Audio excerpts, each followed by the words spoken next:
Et ce soir, c'était juste un petit coucou.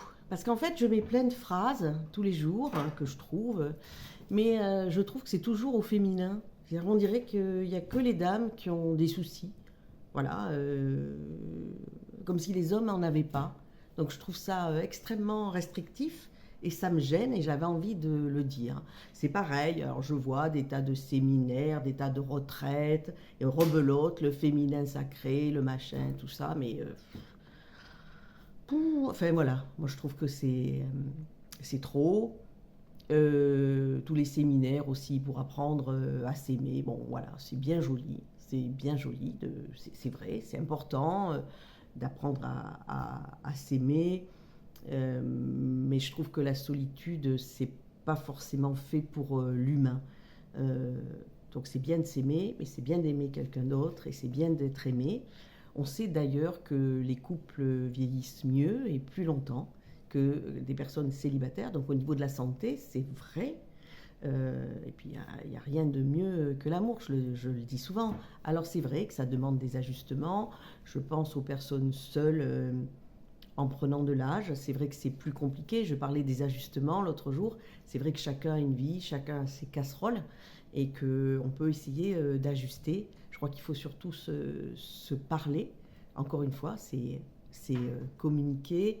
C'est aussi comprendre que l'autre peut avoir peur parce qu'il y a eu des échecs, parce qu'il y a la peur de s'engager, de recommencer.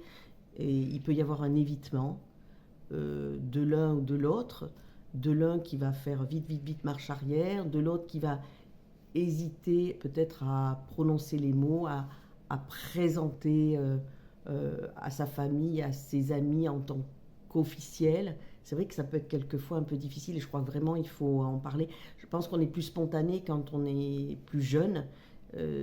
C'est vrai que la lourdeur du passif fait peut-être qu'on est quelquefois plus lent au démarrage. Vous voyez, on est un peu le diesel qui a déjà quelques années de vol. Voilà.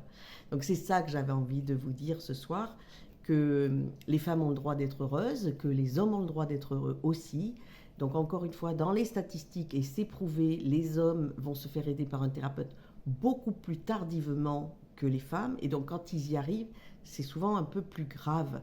Ils ont du mal à dire, je connais quelqu'un qui est, voilà, c'est plus difficile à avouer. C'est comme si c'était une perte de virilité. C'est exactement comme l'homme à qui on enlève sa voiture. C'est une perte de virilité alors que pas du tout. Et pour eux, pour vous, messieurs, se faire aider, c'est une perte de virilité et c'est absolument pas vrai. Et pour nous, les femmes, on n'est pas des petites choses fragiles qu'on a besoin de mettre dans des petits séminaires, des retraites avec des espèces de toges blanches nues dessous. Enfin bon, là, on marche sur la tête. Enfin, moi, ça m'agace. Pour le moins, ça m'agace. Voilà. Et puis pour les couples donc un peu plus âgés, un peu plus mûrs, un peu plus matures, oui, c'est ça, on dit souvent matures, eh ben, communiquer et puis il faut se lancer. Il ne faut pas hésiter parce que l'amour, c'est beau. Voilà. Ciao.